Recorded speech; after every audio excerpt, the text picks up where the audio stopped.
존경하는 홍정도 중앙홀딩스 부회장님, 박장희 중앙일보 대표이사님, 그리고 내외 귀빈 여러분, 2024 중앙포럼 개최를 진심으로 축하드리고 뜻깊은 자리에 초대해 주신 중앙일보 측에 감사의 말씀을 드립니다. 저는 오늘 2주 앞으로 다가온 미국 대통령 선거가 한미동맹의 미래와 우리 안보 경제에게 어떤 함의를 갖는지에 관한 제 생각을 여러분들과 함께 나누고자 합니다. 혹시 선거 전망과 관련하여 제 입에서 상당히 믿을만한 얘기를 들을 수 있으리라 기대하고 계셨다면 죄송하지만 그 기대는 접어주셨으면 합니다. 지금은 어느 누구도 결과를 예측할 수 없을 만큼 양 후보가 초박빙의 접전을 벌이고 있습니다. 양 진영 캠프 인사들조차 승리를 장담하지 못하고 있는 상황입니다. 최근 제가 만난 한 후보의 측근 인사는 누군가 내 머리에 총을 겨누고 당장 솔직한 속내를 얘기하라고 해도 자신은 예측 불허라고 답할 수밖에 없다는 말을 한 적이 있습니다. 지금 전국 단위 여론조사는 해리스 부통령 후보가 앞서고 있지만 펜실베니아주를 중심으로 한 7개 경합주에서는 양 후보 간 경합차가 한 1% 미만으로 나타나고 있습니다. 8월부터 있었던 해리스 후보의 상승세는 트럼프 후보에게로 넘어가고 있고 이제는 오히려 역전되고 있는 구도가 아니냐는 평가도 있습니다. 결국 미 대선은 신의 선택이라고 해도 과언이 아닐 정도로 선거 당일 경합주 소속 소수 유권자들의 행보가 결정적인 역할을 하게 될 것으로 보입니다. 이들의 선택이 앞으로 미국의 정책과 전 세계의 질서에 심대한 영향을 미칠 것입니다. 한미동맹도 예외는 아닙니다. 해리스 후보가 당선되면 바이든 행정부 정책의 큰 틀이 유지될 것으로 생각합니다. 즉, 가치 연대를 바탕으로 동맹과 국제 규범을 통해 미국의 리더십을 강화하는 한편 기회의 경제 기치 아래 중산층 지원과 인프라법, IRA, 반도체 과학법을 계승하며 미래 산업 정책 투자를 지속할 것으로 예상됩니다. 이에 반해 트럼프 후보가 당선되면 1기 행정부 마가 정책, 즉 미국을 다시 위대하게 한다는 정책이 재현될 것으로 생각됩니다.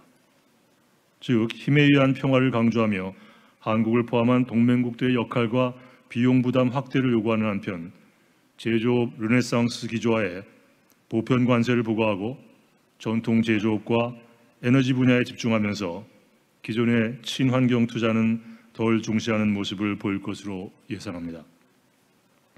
많은 분들이 미 대선을 앞두고 한미동맹은 과연 제대로 준비가 되어 있는지 기대와 걱정이 섞인 문의를 하고 계십니다. 저는 이번 미 대선에서 어떤 결과가 나오든 한미동맹은 흔들림 없이 굳건하게 유지 강화될 것이라고 자신 있게 말씀드릴 수 있습니다. 그리고 선거 결과를 전혀 예측할 수 없는 상황에서 정부는 모든 시나리오를 염두에 두고 안보, 경제, 산업정책 전 분야에서 미 대선과 그 이후에 대비해 왔다는 말씀을 드리고 싶습니다. 미 연방정부와 의회는 물론 주정부와 의회에 이르기까지 접촉선을 확대하면서 학계 및 재계를 아우르는 네트워크를 구축해 왔습니다. 한미동맹은 안보동맹에서 출발해 지난 70여 년간 경제 가치동맹으로 진화해 왔고 한국은 GDP 대비 2.8%를 국방비로 지출하며 제 역할을 다하는 성실한 동맹국이자 1,000억 불 이상 투자를 통해 47만 개 일자리를 창출한 제1의 대미 투자국임을 적극 설명해 왔습니다. 지금 이 순간에도 한미 간 교류와 소통은 끊이지 않고 있습니다. 한미동맹에 대한 미국의 지지는 초당적이며 이는 저뿐만 아니라 제가 만난 수많은 미 행정부 의회 학계 인사들도 동의하는 사실입니다. 이들은 이구동성으로 한미동맹은 가장 성공한 동맹이며 한국은 이제 더 이상 동맹의 일방적인 수혜자가 아니라 미국이 절실히 필요로 하는 소중한 파트너라는 점을 강조하고 있습니다.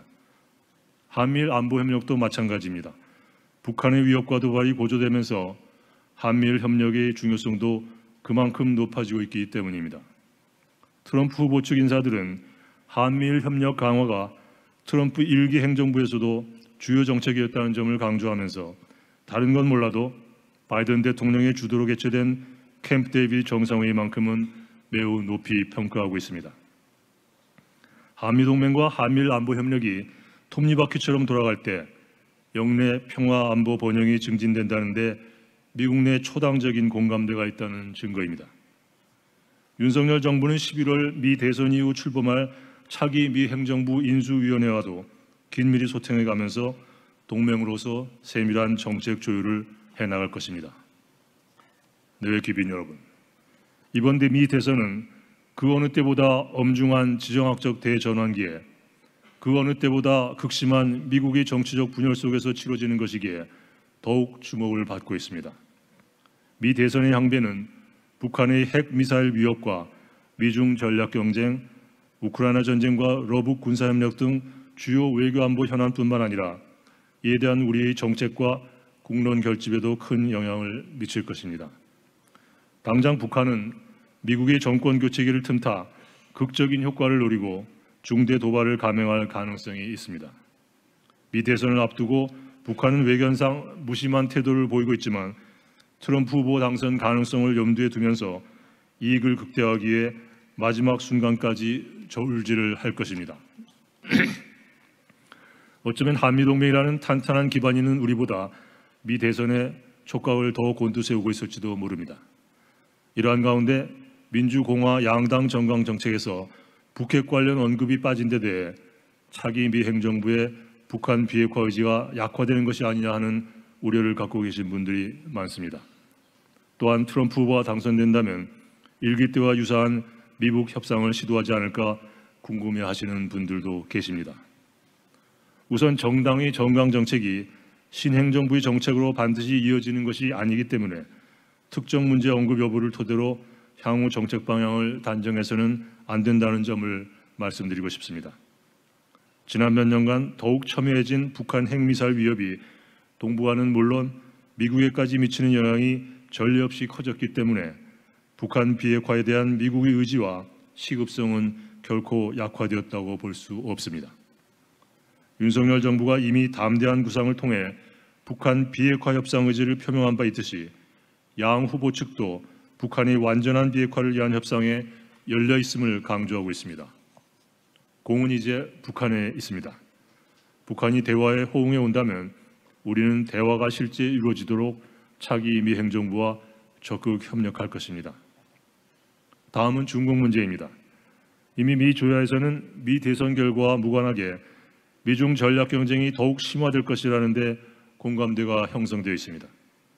관세 부과와 일방적 거래적 접근, 첨단 기술 핀셋 보호 및 동맹과 규범적 대응이라는 각 후보별 스타일의 차이는 있어도 실질적 내용상 차이는 크지 않을 것으로 생각합니다. 미중 양국은 냉전 시대의 미소 관계와는 달리 경제적으로 상호 긴밀히 연계되어 있어 안보 따로 경제 따로의 경쟁이 불가능할 뿐만 아니라 동맹의 협조 없이는 대중 경쟁에서 우위를 확보할 수 없는 구조이기 때문에 군사, 경제, 산업 정책의 결합과 동맹국들에 대한 미국의 대중 압박 동참 요구는 앞으로도 더욱 거세질 것으로 전망합니다. 미중 사이에서 눈치 보면서 외줄타기 외교를 하기에는 우리 국력과 위상이 너무 커졌고 우리에 대한 기대와 요구도 너무 많아졌다는 점을 분명히 인식해야 합니다. 길게 보면 미중 전략 경쟁 속 한미동맹의 관리는 우리 사회가 장기 게임을 위해 단기 비용을 얼마나 감내할 준비가 되어 있는지가 성패의 관건이 될 것입니다. 국내 정치적 인내의 총량이 부족하면 힘든 일입니다. 마지막으로 우크라이나 전쟁입니다. 우크라이나 전쟁 발발의 근본적 책임과 지원 문제에 대한 각 후보의 생각의 차이가 큰 상황에서 미 대선 결과는 앞으로의 향배에 지대한 영향이 있을 것으로 예상됩니다. 2022년 러시아의 우크라이나 침공은 주권 존중과 영토 보전이라는 유엔 헌장의 근본 규범을 정면으로 위배하는 행위입니다. 러시아는 지난 4월 안보리 북한 제재위 전문가 패널 임무 현장 결의안을 부결시킨 데 이어 북한 핵 보유를 두둔하고 북핵 문제에 대한 책임 전가를 일삼으며 북한을 노골적으로 지원하고 있습니다. 북한은 유엔 안보리 결의를 위반하며 핵미사일 능력을 끊임없이 고도화하더니 이제는 저 멀리 우크라이나에 대한 침략 전쟁을 지원하기 위해 포탄과 미사일을 보내고 급기야는 병력까지 파견하고 있습니다. 우크라이나 전쟁을 바라보는 미국의 관점과 행동이 근본적으로 달라진다면 국제 규범에 대한 신뢰 문제로 비화할 뿐만 아니라 인태 지역에서의 규범 위반 행위를 더욱 부추길 수 있다는 점을 두 후보 진영 모두 잘 알고 있습니다. 누가 미 대선에서 승리하든 국제 규범 수호와 우크라이나를 위한 동맹국들의 지원을 더 확대하고 러북 군사협력에 대한 대응을 더 적극적으로 하라는 요구를 하게 될 것으로 봅니다. 한마디로 정리하자면 미 대선 결과와 무관하게 차기 미 행정부는 국제 질서 유지를 위해 동맹국의 보다 많은 역할과 기여를 촉구해 나갈 것입니다. 한미 동맹의 외연 확장에 대해서도 더 큰 기대를 갖게 될 가능성이 큽니다. 안보, 기술, 무역이 상호 연동하는 새로운 지정학적 환경 속에서 동맹에 대한 미국의 인식이 근본적으로 바뀌고 있기 때문입니다. 우리는 오늘날의 대한민국을 가능케 한 국제 질서의 안정이라는 전략적 이익을 얻기 위해 전술적 비용을 얼마나 지불할 준비가 되어 있는지 깊이 고민해 봐야 합니다. 자유주의와 권위주의 진영 간 대립이 갈수록 격화되고 있는 상황에서 한미동맹이 자유민주적 가치 확산에 기여하는 글로벌 포괄적 전략동맹으로 발전해 나가기 위해서는 침략과 억압에 눈과 귀를 닫고 눈앞의 작은 이익만 챙겨서는 안 된다는 국민적 각성과 의지가 필요한 때입니다.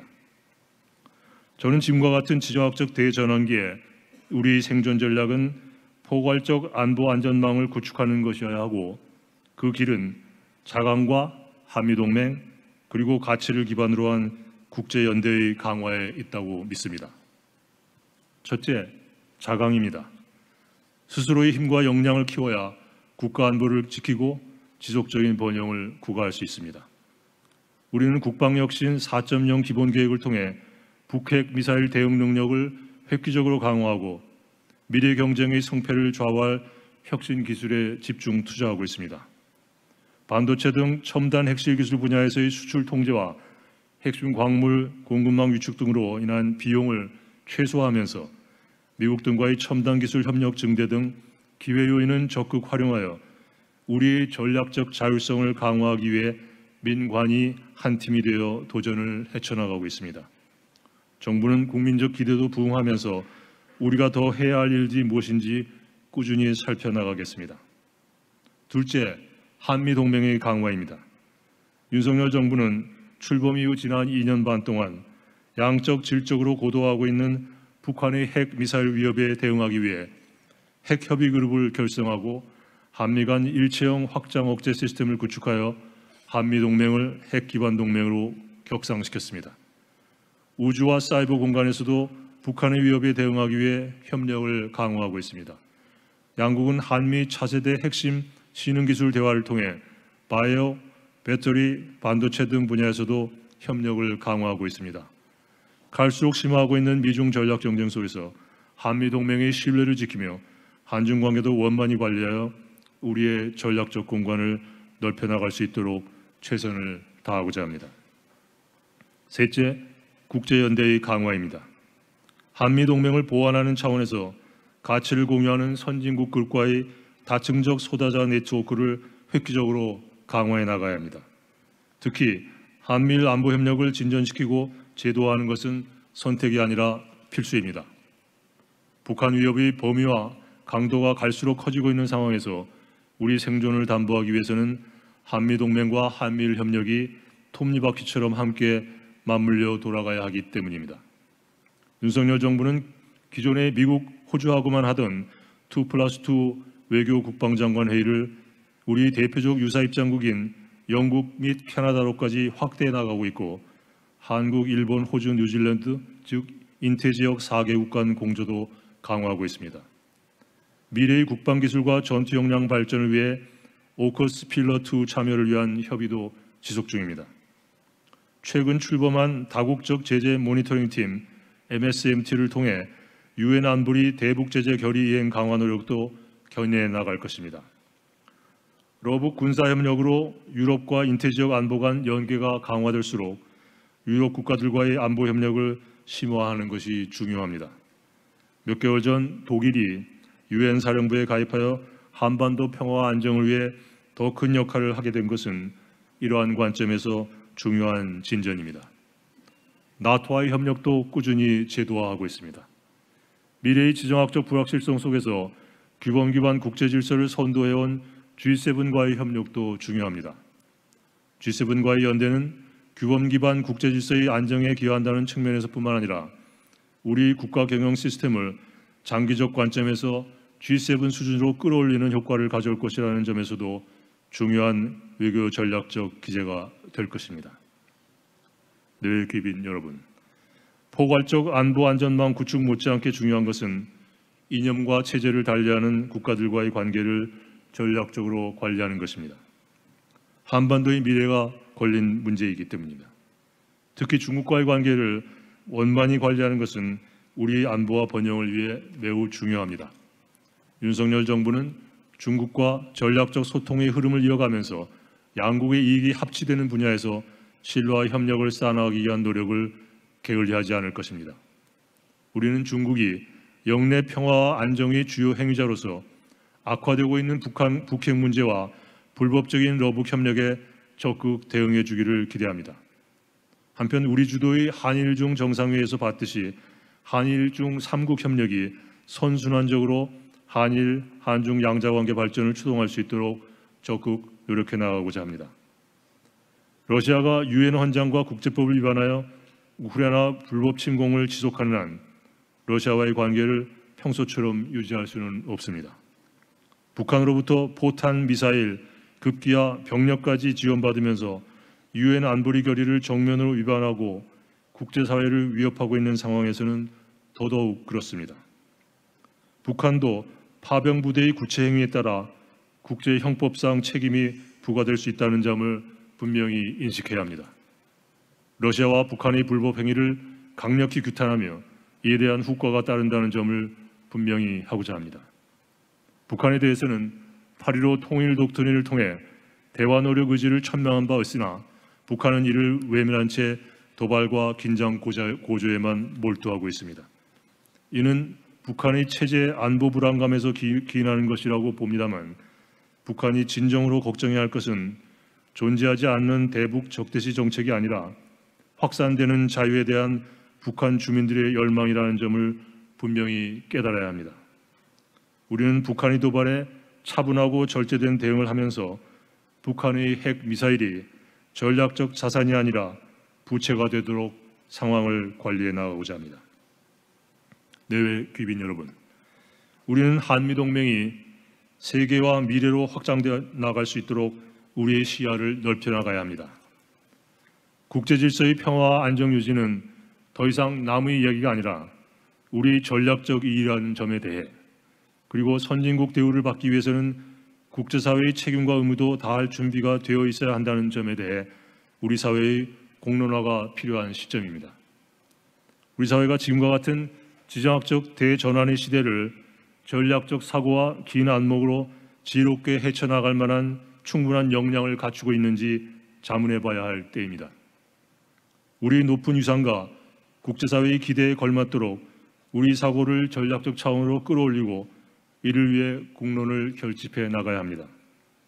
외부에서 일어나는 일로 인해 우리 사회의 단합이 깨지고 갈등이 심해진다면 그것만큼 우리의 국익을 저해하는 일도 없을 것입니다. 나뭇가지 않는 새는 가지가 부러질까 염려하지 않는다는 서양 속담이 있습니다. 가지가 부러져도 날아갈 수 있는 날개의 힘을 믿기 때문입니다. 우리 외교가 직면하고 있는 모든 도전들은 대외 환경 변화의 근본적인 원인이 있지만 우리가 자기 확신을 가지고 중심을 잃지 않으면 얼마든지 헤쳐나갈 수 있는 문제들입니다. 문제의 원인과 해법이 모두 우리 내부에 있다는 자각이 무엇보다 중요한 이유입니다. 정쟁은 국경에서 멈춰야 한다는 반덴버그 전 미 상원의원의 금언을 우리 모두 다시 한번 가슴에 새겼으면 좋겠습니다. 오늘 2024 중앙포럼이 이를 위한 좋은 계기가 될 것이라 믿으며 오늘 포럼에서 생산적인 논의와 유익한 정책이 많이 제안되기를 기대합니다. 감사합니다.